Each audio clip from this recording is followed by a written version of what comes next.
Hello, everyone.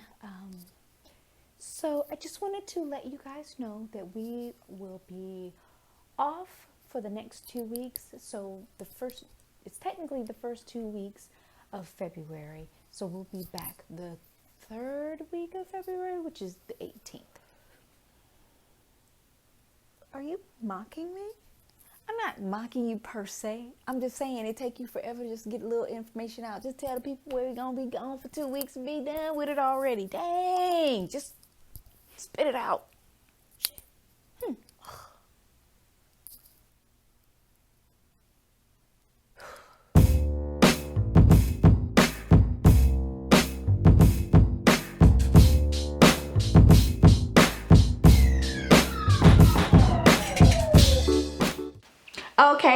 Okay, all right. You already know whose turn it is to go first this week, hunty.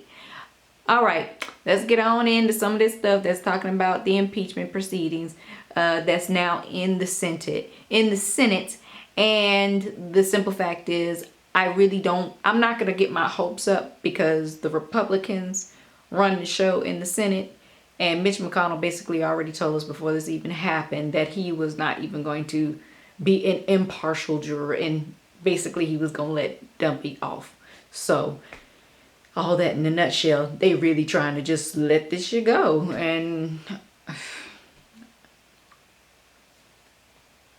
I'm not too confident that they won't get their way. So, at any rate, now, about this though, the Democrats are calling for former National Security Advisor John Bolton to actually testify in the proceedings because he actually has firsthand accounts. They want him to actually testify to what he actually heard and what was actually said to him, because then it's a two-party conversation and it's not just hearsay because he is a witness to the actual conversation as opposed to being a third party, whatever the case may be.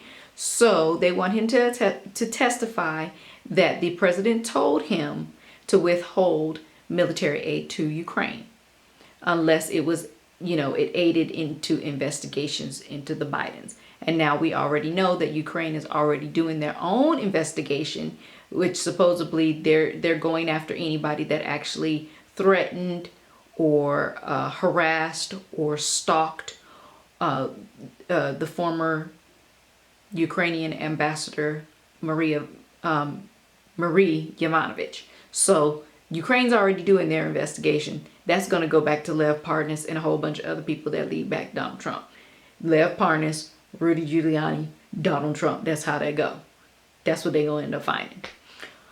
So whereas in these proceedings, I just don't understand. So first and foremost, what lets me know that this is a sham trial and they really don't care what Donald Trump is doing at all is the fact that they don't want to have no witnesses and no new evidence whatsoever. They don't even want witnesses to come forward that have already testified or even have information based off of the actual crimes that are being brought forth to them.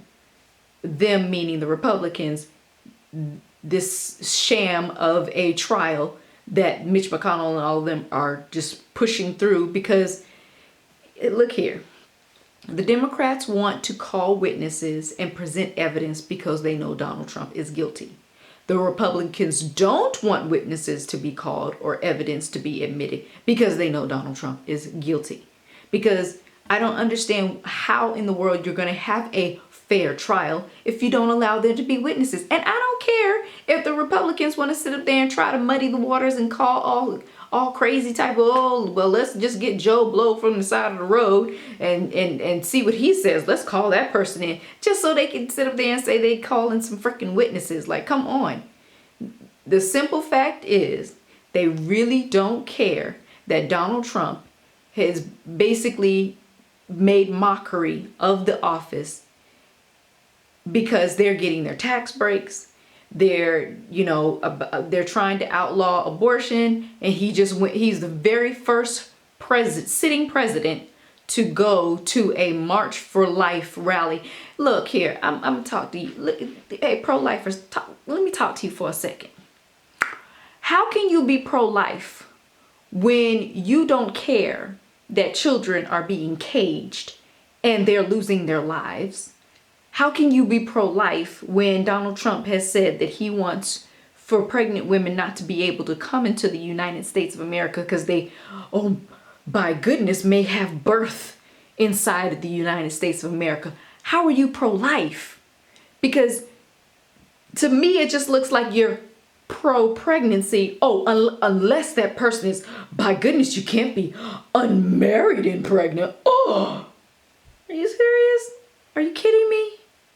Okay, like, according to your Bible story, Mary wasn't technically married when she was pregnant with Jesus. So y'all would be like, oh no, that woman, Mary, carrying that illegitimate child, Jesus, can't come into this country. Oh, hell no. Like, she's unmarried and she's pregnant. She may just drop the baby in the United States of America. And I mean, seriously, take a look at yourselves, because if you were pro-life, you would care what happened to these children after they were birthed. You would, if you were such a pro-lifer, you would want universal health care in the United States of America, because people are literally dying because they cannot afford their insulin. They cannot afford life-saving medication for allergies and things of that nature. That, you know, that's what an EpiPen does. It helps people save lives. But you tote, I'm pro-life, because you're not pro-life. You lying to yourself and you lying to other people. Because if you were really pro-life, you would get behind some of the things that, you know, Bernie Sanders is talking about, or even Elizabeth Warren. You know what I'm saying? The Green New Deal. The climate change is the biggest threat of all life on the planet right now. But I don't hear none of y'all pro-lifers talking about the fact that we need strict, strong environmental protections. Where y'all at on that? You can't be pro-life when everything that you do is contradictory. So you lying to yourselves, you lying to others. If there was an indicator on lying, if you could go to hell for lying, I wonder how many of y'all pro-lifers would be in hell. I'm just a question. I'm not saying that you're going to hell, because I mean, technically I'm not your God, you know what I mean? So I can't cause you damnation anyway. It's just opinions. Okay, everybody got one, and your opinion is that you are a pro-lifer, but you don't care about nobody's life. Oh, you care about your own. That's it. So that's two of my topics right there. Hit dump at 1, 2 right there. All right, anyway, my last topic is speaking about the tragedy that has happened to Kobe Bryant and also his daughter. She's 13 years old. And so reports came in early this Sunday morning that he and his daughter were in a helicopter, and that their helicopter crashed and took his life, his daughter's life. I think it's Gina. It's spelled Gianna, and along with 8 other people who were involved in the crash as well. So it's sad, because there are people that are truly affected by him, his fans, his family, and that's, you know, a hard reality to face right now, is his death, and he will be missed. And the people that'll miss him most are the people that are closest to him and the people that looked up to him. So I don't have no words other than to say, we're sorry. You know I'm personally affected by people that feel pain, even when the person is not as close to me. So people that felt that they grew up with Kobe, watching him, and you know, really egged him on to continue to be successful with those fans. You know, it's going to be rough on y'all, and especially to his family, to his surviving wife and to his surviving daughters and to his mother. You know, you guys feel it the worst. And all I can say is, I'm sorry for your loss. And day by day, week by week, month by month, year by year, just try to focus on the good times you had with him. That's all. So I'm going to go ahead and turn it over to Girly before I get to crying on this thing. And you know I love you. Bye. Well, thanks so much for tuning in to another episode of Nice But Feisty. I am Mandi Nice, and I'm going to get right into my topics. Just to reiterate, in the intro, we let you know that we were going to be out the next 2 weeks, so that will be the 4th and the 11th, and we'll be back on February 18th. So just wanted to reiterate that just one more time. Now, on to the topics. All right, so my first particular topic deals with the Washington Post reporting on the fact that Secretary of State Mike Pompeo stated that the NPR journalist and host had lied on him when he did an interview on Friday. But there are emails now that confirm what the journalist actually stated, which was Pompeo was very upset with the whole narrative behind the Ukrainian scandal and all of these things. He was basically saying that no one really cares about Ukraine, and you know it shouldn't be a big deal. And then he asked the journalist to, after the interview was over, he asked for the journalist to come and look at a map and point to Ukraine on the map. And the journalist was apt in pointing out the correct country that was not labeled on the map. And he proceeded to curse and berate the journalist. But now, again, there are emails backing up the journalist's account of what happened after the particular interview. So it says, emails obtained by the Washington Post indicate that Pompeo's staff was aware that NPR's Mary Louise Kelly would ask Pompeo about several topics in the interview and raise no objections contrary to Pompeo's characterization. In an extraordinary statement issued on State Department letterhead on Saturday, Pompeo blasted Kelly for repeatedly asking him why he refused to express support for the former U.S. Ukrainian ambassador Marie Yovanovitch. Kelly stated that after Pompeo berated her using profanity and challenged her to locate Ukraine on an unmarked map, which Kelly did, the new NPR reporter basically acquiesced to his request, and I guess he took it as a slight. But then afterwards, State said that she was lying on him and that he did not do that. And now there are emails stating what she said that happened after the interview had concluded. So that report is from the Washington Post, and I will put that link in the description. My second topic is speaking, and I know Tasha had already stated this, in this time of bereavement for the Kobe Bryant family. Just want to state that this tragedy is just that. It is a tragedy. And this is all the real reason that we need to celebrate people while they're here, and that they should, understand how much they mean to the people around them, and not waiting until they're no longer here. And I think, that Kobe Bryant was the type of person that went after what he wanted, And I think, you know, just outside looking in, that he was the type of person that was going to celebrate his own victories, whether anyone else wanted to celebrate them or not.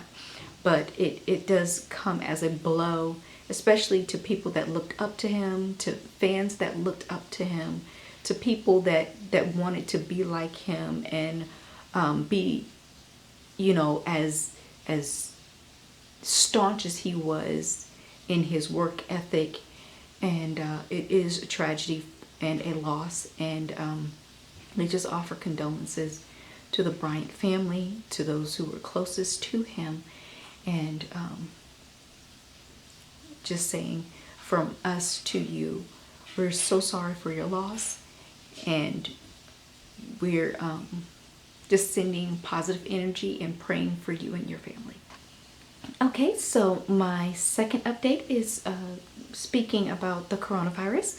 And as I reported last week, that the city of Wuhan in China was basically on lockdown.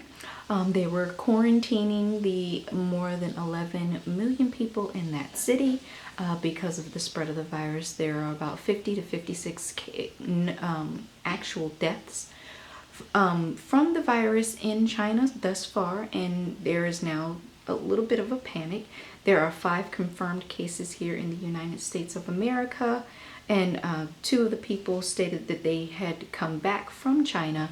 A man in Seattle, and I do also believe a man in Chicago, stated that they had came back from visiting people in China, and unfortunately they have the virus. So there are also multiple cities that are trying to screen patients. A lot of doctors are stating that for people to, you know, basically clean your hands, wash your hands thoroughly, because this virus does spread by contact with infected people and also contaminated surfaces as well. So those planes that these individuals came in on probably need to be thoroughly sanitized, maybe even fumigated at this point. So at any rate, so now you have a lot of U.S. diplomats that are ready to come home. I, at this particular time, am a little weary about that, because this coronavirus is most related to SARS. And unfortunately, with this particular incubation time, it is very, very short incubation time. People are being able to spread this particular disease, not even knowing that they're sick already, which is not good. Small cases have also cropped up in Hong Kong, Macau. Thailand was on the list last time. Japan was on the list last time.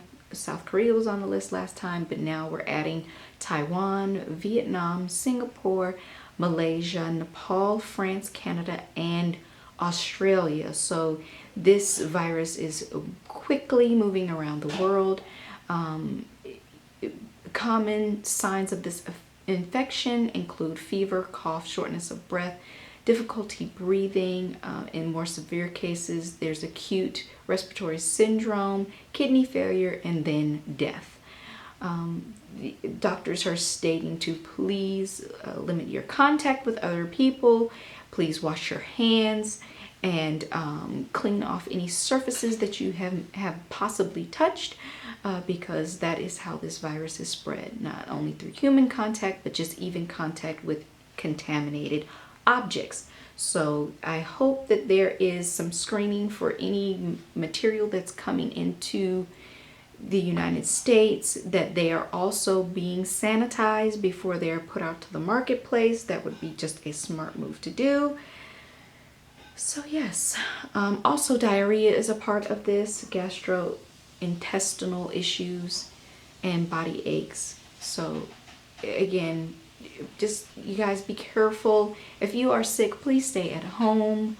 If you have to go out, or if you have to see a doctor, you know, go try your best to get in and get out and let them know that you're having these symptoms and that, you know, they probably need to quarantine you as well. Especially if you've had any contact with anybody that has recently come back from China or any of the many countries that are on this list.